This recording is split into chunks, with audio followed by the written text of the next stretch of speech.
कांग्रेस के star campaigner ज़मीर अहमद खान ने आखिरी दिन यानी कैंपेनिंग के आखिरी दिन चामराजपेट पहुंचकर कैंपेनिंग की, रोड शो किया और बड़ी तादाद में तकरीबन 25,000 से ज़्यादा उनके चाहने वाले इस रैली में शामिल हुए।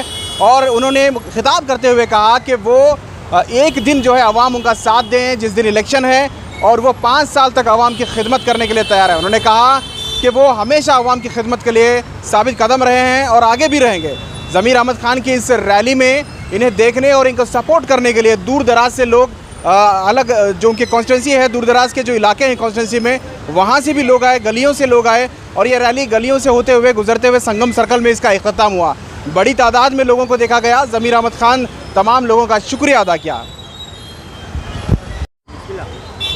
वाज़ेह रहे कि ज़मीर अहमद खान हर इंतखाबात में आखिरी दिन यानी इंतखाब की तशहीर का जो आखिरी दिन होता है उस दिन ही कैंपेनिंग करने आते हैं, क्योंकि वो पूरा वक्त दूसरे असम्बली कॉन्स्टिट्यूंसी में कैंपेन करने निकल जाते हैं। ज़मीर अहमद खान मुसलमानों के एक पॉपुलर लीडर हैं, इसी वजह से कांग्रेस ने इन्हें बड़ी जिम्मेदारी दी है। तकरीबन 40 सीटों की जिम्मेदारी ज़मीर अहमद खान को दी गई है ताकि वो मुस्लिम वोटर्स के, मुस्लिम इलाके, मुस्लिम आबादी वाले इलाकों को कम से कम कांग्रेस की तरफ लाकर 40 सीटों पर कामयाबी दिला सके। ज़मीर अहमद खान लगातार मुख्तलिफ इलाकों में कैंपेनिंग करने के बाद आज अपनी कॉन्स्टिट्यूंसी को वक्त दिया और उन्होंने एक रैली निकाली।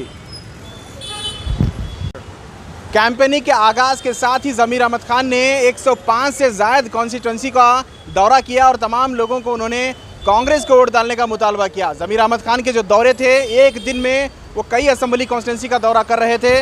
उन्हें स्पेशल फ़्लाइट भी दी गई थी पार्टी की तरफ से लगातार वो, ताकि ज़्यादा से ज़्यादा कॉन्स्टिट्यूंसी तक वो पहुंच सके।